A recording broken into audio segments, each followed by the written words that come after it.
Hi friends, welcome to our channel. ఈరోజు ఈ వీడియోలో degree 6th sem Telugu lesson 9th lesson interview అనే లెసన్ని చూద్దాం. ఇంటర్వ్యూ అంటే సింపుల్గా చెప్పాలి అంటే ఒక వ్యక్తి లేదా వ్యక్తుల బృందం మరొక సమాజంలో బాగా పేరున్న వ్యక్తిని ప్రశ్నలు అడిగి సమాచారాన్ని సేకరించడం. ఇది అనేక రంగాల్లో ఉపయోగించబడుతుంది. ముఖ్యంగా జర్నలిజం, జాబ్ ఇంటర్వ్యూస్, పరిశోధన, రాజకీయాలు మరియు ఇతర రంగాలు. లేదా దీన్ని ఇలా కూడా చెప్పుకోవచ్చు, సమాజంలో బాగా పేరున్న వ్యక్తులు వివిధ రంగాలలో కృషి చేసి విజయం సాధించిన వ్యక్తులను పాఠకులకు పరిచయం చేసే ప్రక్రియ ఇంటర్వ్యూ అంటారు. ఆయా సందర్భాలలో ప్రత్యేక సమాచారాన్ని ప్రజలకు అందించడానికి దానికి సంబంధం ఉన్న వ్యక్తులను ప్రశ్నలను అడిగి సమాధానాలను రాబట్టడం, డౌట్ క్లారిఫై చేసుకోవడం, అంటే సందేహాలను నివృత్తి చేసుకోవడంగా కూడా చెప్పుకోవచ్చు. ప్రాచీన కాలంలో ఇంటర్వ్యూ అనేది రాజుల కాలంలో ముఖ్యంగా మౌర్య, గుప్త మరియు ఇతర రాజవంశాల్లో రాజులు, మంత్రులు, న్యాయాధిపతులు ప్రజల సమస్యలు తెలుసుకోవడానికి ముఖాముఖి సమావేశాలు నిర్వహించేవారు. గ్రీకు తత్వవేత్తలైన సోక్రటీస్, అరిస్టాటిల్, ప్లేటో వంటి వాళ్ళు తమ విద్యార్థులతో ప్రశ్నల రూపంలో చర్చలు జరిపేవాళ్ళు. దీనిని సోక్రటీస్ మెథడ్ అని అంటారు. మధ్యయుగంలో చర్చ్ గురుకులాలలో విద్యార్థులను ప్రశ్నలు అడిగి సమాధానాలు చెప్పించే విధానం కొనసాగింది. చైనా మరియు మొఘల్ సామ్రాజ్యంలో సివిల్ సర్వీస్ ఎగ్జామినేషన్ వంటి ఇంటర్వ్యూ విధానాలను ప్రాముఖ్యత పొందాయి. ఆధునిక యుగంలో 18వ శతాబ్దంలో పత్రికా రంగం అభివృద్ధి చెందిన తర్వాత ప్రముఖ వ్యక్తులతో ఇంటర్వ్యూలు తీసుకునే సంస్కృతి పెరిగింది. 19వ శతాబ్దంలో పత్రికలు, మ్యాగజైన్లు, రాజకీయ నాయకులు, రచయితలు, సామాజిక సంస్కర్తలను ఇంటర్వ్యూ చేయడం, ప్రచురించడం మొదలుపెట్టాయి. అదేవిధంగా ప్రభుత్వ ఉద్యోగాల కోసం బ్రిటిష్ పరిపాలనలో మొదటిసారిగా ఇండియన్ సివిల్ సర్వీస్ పరీక్షలో ఇంటర్వ్యూల విధానం ప్రవేశపెట్టింది. 20వ శతాబ్దం వచ్చేసరికి పారిశ్రామిక విప్లవం తర్వాత కంపెనీలు తమ ఉద్యోగ నియామక ప్రక్రియలో ఇంటర్వ్యూ విధానాన్ని ప్రవేశపెట్టాయి. జనరల్ ఎలక్ట్రిక్ మరియు ఐబిఎం వంటి సంస్థలు ఉద్యోగ అభ్యర్థులను అంచనా వేయడానికి టెక్నికల్ మరియు హెచ్ఆర్ ఇంటర్వ్యూల విధానాన్ని అభివృద్ధి చేశాయి. మీడియా మరియు జర్నలిజం రావడంతో, రేడియో, టెలివిజన్ లాంటి ప్రసార మాధ్యమాలు రావడంతో ప్రసిద్ధ వ్యక్తులను ఇంటర్వ్యూ చేయడం మరింత ప్రజా ఆదరణ పొందింది. ప్రముఖ నాయకులు, సినిమా నటులు, క్రీడాకారులు ఇంటర్వ్యూలు లైవ్ ప్రసారం అయ్యేవి. విద్యారంగంలో 20వ శతాబ్దంలో విద్యా సంస్థలు విద్యార్థులను ఎంపిక చేసేందుకు ఇంటర్వ్యూ ప్రక్రియ ఉపయోగించడం ప్రారంభించాయి. 21వ శతాబ్దం అంటే ప్రస్తుత కాలంలో డిజిటల్ ఇంటర్వ్యూ టెక్నాలజీ రోజు రోజుకు డెవలప్ అవుతుంది. దీని కారణంగా ఇంటర్వ్యూలు సులభతరం అయ్యాయి. Virtual interviews, Zoom, Skype, Google meet ప్రాముఖ్యత పొందాయి.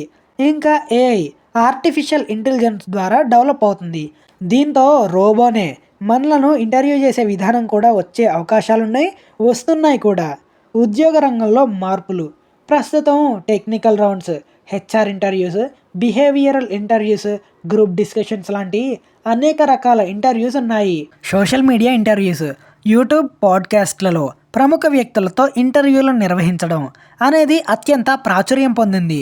ఇంటర్వ్యూలలో రకాలు వచ్చేసి telephone interviews, face to face interviews, group discussion, technical interview, online మరియు వర్చువల్ ఇంటర్వ్యూ అనేవైతే ఉన్నాయి. ఇంటర్వ్యూల విధానం అనేక శతాబ్దాలుగా అభివృద్ధి చెందుతూ సమాజంలో అనేక రంగాలలో ప్రాముఖ్యత పొందింది. ఒక ప్రశ్న, ఎవరిని ఇంటర్వ్యూ చేయాలి అంటే సమాజానికి కృషి చేస్తున్న వ్యక్తులను ఇంటర్వ్యూ చేయాలి. ఉద్యోగ ప్రకటన కోసం, ఫలితాల కోసం నిరీక్షించే నిరుద్యోగుల కోసం పబ్లిక్ సర్వీస్ కమిషన్ సంబంధిత ఇంటర్వ్యూలను చేయొచ్చు. కరోనా టైంలో డాక్టర్ను, వ్యాక్సిన్ తయారు చేసిన శాస్త్రవేత్తను ఇంటర్వ్యూ చేయొచ్చు. యువతరంలో స్ఫూర్తిని నింపడానికి సాహితీవేత్తలను, క్రీడాకారులను, సినిమా తారలను ఇంటర్వ్యూ చేయొచ్చు. కష్టపడి పైకొచ్చిన ప్రముఖులను ఇంటర్వ్యూ చేయడం ద్వారా ఆనాటి కాలంలో వాళ్ళు అనుభవించిన కష్టాలు, బాధలు తెలియజేయడం మూలంగా యువతలో ఆత్మవిశ్వాసం పెంపొందే అవకాశం అనేది ఉంది. ప్రజలు ఎలాంటి వ్యక్తుల మాటలను, అభిప్రాయాలను గౌరవిస్తారో, ఎవరి ఆలోచనలకు అనుగుణంగా ప్రజలు నడుచుకుంటారో వాళ్ళని ఇంటర్వ్యూ చేయాలి. ఎవరి జీవితం సమాజాన్ని ప్రభావితం చేస్తుందో వారిని ఇంటర్వ్యూ చేయాలి. ఆదర్శ వ్యక్తులు, గొప్ప విజయాలు సాధించిన వారితో పాటు ఆర్థిక నేరస్తులు, అజ్ఞాతంలో ఉన్న ఉద్యమకారులు, అవినీతి ఆరోపణలు ఎదుర్కొంటున్న వ్యక్తులను ఇంటర్వ్యూ చేయొచ్చు. ఇలాంటి వ్యక్తుల నుంచి వివరాలు తెలుసుకోవడం వల్ల సమాజంలో జరిగే నిజాలు తెలుస్తాయి, అంటే వాస్తవాలు బయటపడతాయి. వర్తమాన సందర్భాలకు అనుగుణంగా ఇంటర్వ్యూలు చేయాల్సిన వ్యక్తిని ఎంపిక చేసుకొని అతన్ని ఇంటర్వ్యూకి ఒప్పించాలి. ఒక వ్యక్తిని ఇంటర్వ్యూకి పిలిచినప్పుడు ఆ వ్యక్తి గురించి అన్ని విషయాలు తెలుసుండాలి. వారిని గతంలో ఎవరైనా ఇంటర్వ్యూ చేసుంటే దాన్ని పరిశీలించి దానికి భిన్నంగా ప్రశ్నలు తయారు చేసుకోవాలి. ఎవరిని ఇంటర్వ్యూ చేస్తున్నామో వారి వృత్తిని గురించి, వివరాల గురించి ప్రశ్నిస్తే బాగుంటుంది. కొత్తగా ఇంటర్వ్యూ ఇస్తున్న వారిని ముందుగా కష్టమైన ప్రశ్నలు అడిగి బెదరకొట్టకూడదు. ప్రారంభం అనేది ఒక మిత్రునిలా, ఒక ఫ్రెండ్లా ఉండాలి. ఆత్మీయంగా పలకరిస్తూ మంచి వాతావరణాన్ని కల్పించాలి. మనసు విప్పి మాట్లాడే వాతావరణం ఉంటే ఎవరికీ చెప్పని విశేషాలు వెల్లడి అవుతాయి. విలేకరి మాట్లాడే విధానాన్ని బట్టి కూడా ఉంటుంది. ఎందుకంటే మర్యాదగా, మంచితనంగా మాట్లాడాలి. మర్యాదకరంగా మాట్లాడితే ఇంటర్వ్యూ సాఫీగా సాగుతుంది. అలా అని వ్యక్తికి సంబంధం లేని ప్రశ్నలు అడగకూడదు. అలానే ఆ వ్యక్తి చెప్పే విషయాలను శ్రద్ధగా వినాలి. ప్రశ్న అడిగినప్పుడు దానికి పూర్తి సమాధానం చెప్పిన తర్వాతే రెండో ప్రశ్నకి వెళ్ళాలి. కొంతమంది ప్రముఖులు విలేకరులు అడిగే ప్రశ్నలను ముందే రాసివ్వమని అడుగుతారు. అలా ముందే ప్రశ్నలు రాసివ్వడం వల్ల ప్రశ్నలకు సరైన సమాధానాలు దొరుకుతాయి. అంతే, ఇంటర్వ్యూ ముగిసిన తర్వాత ఆ వ్యక్తితో స్నేహభావం కొనసాగే విధంగా ఇంటర్వ్యూ కొనసాగాలి. అదేవిధంగా ఇంటర్వ్యూ ముగిసిన తర్వాత ప్రధాన సారాంశాన్ని హైలైట్ చేస్తూ 2-3 అభిప్రాయాలను ప్రస్తావించాలి. అప్పుడే శీర్షిక బాగుంటుంది. దృశ్య మాధ్యమ ఇంటర్వ్యూ అంటే వీడియోస్. ఇప్పుడు టీవీ ఇంటర్వ్యూలు, యూట్యూబ్ ఛానల్స్లో ఇంటర్వ్యూలు అత్యధిక ప్రజాదరణ పొందుతున్నాయి. జర్నలిస్టులు కూడా వీటికే ప్రాధాన్యత ఇస్తున్నారు. టీవీలో ఇంటర్వ్యూ చేయడానికి సాంకేతిక శిక్షణ, అవగాహన ఉండాలి. పత్రికా ఇంటర్వ్యూల కంటే టీవీ ఇంటర్వ్యూలు కొంచెం కష్టం. వాటిని అధిగమించాలి. అది ఎలా అంటే రిపోర్టర్కు, కెమెరామ్యాన్కు మంచి అవగాహన ఉండాలి. రికార్డెడ్ ఇంటర్వ్యూస్ అయితే తప్పులు ఏమైనా ఉంటే ఎడిటింగ్లో తీయొచ్చు. కానీ లైవ్లో ప్రసారం అయితే చాలా జాగ్రత్తగా, అప్రమత్తంగా ఉండాలి.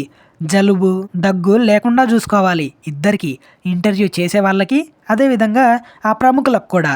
అంతేకాకుండా వస్త్రధారణ, కూర్చునే విధానంలో కూడా హుందాగా ఉండాలి.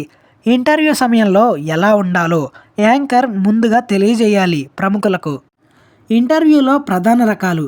మొదటిది వ్యక్తిత్వ పరిచయ ఇంటర్వ్యూ. ఏదైనా ఒక రంగంలో ఉన్నత స్థాయికి చేరుకున్న వ్యక్తిని వారి వ్యక్తిగత విషయాలపై ప్రశ్నించే ఇంటర్వ్యూ ఇది. ఇలాంటి ఇంటర్వ్యూలు సహజంగా ప్రధానమంత్రి, ముఖ్యమంత్రి, మంత్రుల పదవి బాధ్యతలు స్వీకరించినప్పుడు పత్రికలు, టీవీలు చేస్తాయి. అందులో ఆ ప్రముఖులకు సంబంధించిన ఇంటర్వ్యూలు అన్ని విషయాలు తెలిసేలా ప్రశ్నలు వేస్తారు. ఆ వ్యక్తి స్వభావం, దృక్పథం, జీవన విధానం, వారి అంతరంగం అర్థమయ్యేలా ఈ ఇంటర్వ్యూ అనేది సాగుతుంది. ఉదాహరణకు మైక్రోసాఫ్ట్ సంస్థ సత్య నాదెల్లా సీఈఓగా ఎంపికైనప్పుడు చేసిన ఇంటర్వ్యూ. అదేవిధంగా RRR నాటు నాటు నాటు పాటకు ఆస్కార్ వచ్చినప్పుడు చేసిన ఇంటర్వ్యూ. ఒలింపిక్లో పతకం సాధించినప్పుడు PV సింధుని చేసిన ఇంటర్వ్యూ. రెండవది విషయ కేంద్రీకృత ఇంటర్వ్యూ. వ్యక్తి కేంద్రికంగా కాకుండా సమాజం అవసరాలకు ఉపయోగపడే విధంగా, సమస్యల పరిష్కారాలకు, అవగాహనకు తోడ్పడే విధంగా చేసే ఇంటర్వ్యూలను విషయ కేంద్రీకృత ఇంటర్వ్యూలు అంటారు. నేటి సమాజంలోని సమస్యలు, ప్రకృతి విపత్తులు, ప్రమాదాలు కలిగినప్పుడు ప్రజల సమస్యలు, సందేహాలు తీర్చడానికి చేసే ఇంటర్వ్యూలు ఇవి. మీడియా వాళ్ళు సామాజిక చైతన్యంతో ప్రజల అవసరాలకు అనుగుణంగా స్పందిస్తూ ప్రజలు ఎలాంటి సమస్యలతో బాధపడుతున్నారో ఆ సమస్యలకు సంబంధించిన ప్రతినిధులను, అధికారులను కలిసి విషయాన్ని తెలియజేసి వారి నుంచి సమాధానాలు చెప్పిస్తారు. అంతేకాకుండా ఆ విషయాల పట్ల అవగాహన కల్పిస్తారు. మూడోది ప్రజా అభిప్రాయ ఇంటర్వ్యూ. ప్రజలు ఆచార వ్యవహారాలు, జీవన విధానాల మధ్య వైరుధ్యాలు చోటు చేసుకున్నప్పుడు ఈ ఇంటర్వ్యూలు చేస్తారు. అదేవిధంగా ప్రజల మనోభావాలను, సమస్యల విషయంలో ప్రజల అభిప్రాయాలను తెలుసుకోవడానికి ఈ ఇంటర్వ్యూలు ఉపయోగపడతాయి. కట్టడల కూల్చివేత, ఉత్సవాలు, విగ్రహాల ఏర్పాటు, వంతెనల నిర్మాణం మొదలైన విషయాల గురించి లోపాలను ధైర్యంగా చెప్పగలిగే వారిని ఎంపిక చేసుకోవాలి. టీవీ స్టూడియోలో, యూట్యూబ్ ఛానల్స్లో, చర్చా వేదికలో యాంకర్ కీలక పాత్ర పోషిస్తారు. యాంకర్కు చర్చించే విషయంపై మంచి అవగాహన ఉండాలి. నాలుగవది ప్రయోజిత ఇంటర్వ్యూ. ప్రపంచీకరణ ప్రభావంతో వ్యాపార సంస్థల మధ్య పోటీ పెరిగింది, ప్రచారానికి ప్రాముఖ్యత పెరిగింది. కొత్త వస్తువును ఉత్పత్తి చేసిన వాళ్ళు దాని ప్రమోషన్ కోసం ఇంటర్వ్యూలో స్లాట్ కొంటున్నారు. ఇది వ్యాపార వ్యూహం. సంస్థలు సాధించిన విజయాలు, సినిమాలు రిలీజ్ అయినప్పుడు ప్రెస్ మీట్లు జరుగుతాయి. దీనివల్ల టీఆర్పీ రేటింగ్ పెరుగుతుంది. కొన్ని సినిమాలు, కొన్ని వస్తువులు ఇలాంటి ఇంటర్వ్యూల వల్ల లాభాలు పొందుతాయి. ఇంటర్వ్యూ చేసే యాంకర్ ఉత్సాహంగా, యాక్టివ్గా, సమయస్ఫూర్తితో ఇంటర్వ్యూ చేయాలి. ఇంటర్వ్యూలు అనేవి అప్డేట్ అవుతున్న టెక్నాలజీని బేస్ చేసుకొని యూట్యూబ్, ఇన్స్టా, ఫేస్బుక్ లాంటి సోషల్ మీడియా ప్లాట్ఫామ్స్లో ప్రజల జీవితాలను శాసిస్తున్నాయి. వీటిని బట్టి ఇంటర్వ్యూ పద్ధతులు మారిపోతున్నాయి. ప్రయాణంలో కూడా ఇంటర్వ్యూలు జరుగుతున్నాయి. ఇంటర్వ్యూ ఎలా జరిగినా జర్నలిస్టు ప్రాధాన్యం తగ్గలేదు. ప్రశ్నించే జ్ఞాన సామర్థ్యమే ఇంటర్వ్యూకు ప్రధాన సాధనం. ఇదండి ఇంటర్వ్యూ అనే లెసన్ అనేది. ఈ లెసన్ నుండి ఎగ్జామ్లో ఏ క్వశ్చన్ వచ్చినా ఈ లెసన్ నుండి ఇంటర్వ్యూ పద్ధతులు లేదా ఇంటర్వ్యూ రకాలు వివరించండి అని వస్తే నేను చెప్పింది రాసినా సరిపోతుంది, లేదా ఇంటర్వ్యూ యొక్క నిర్వచనం రాసి మనం యూట్యూబ్ అండ్ ఇన్స్టాగ్రామ్లో ఇంటర్వ్యూలు చూస్తుంటాం కదా, వాటిని బేస్ చేసుకొని కూడా రాయొచ్చు. రాజకీయ నాయకులు, business man, cinema heroes, comedians, vloggers ఇంటర్వ్యూలు చేయొచ్చు. అన్నీ నీట్గా తప్పులు లేకుండా నీట్ ప్రజెంటేషన్ ఇవ్వండి, మీకైతే మంచి మార్కులు వస్తాయి. సో చివరిగా ఇదండి వీడియో అనేది.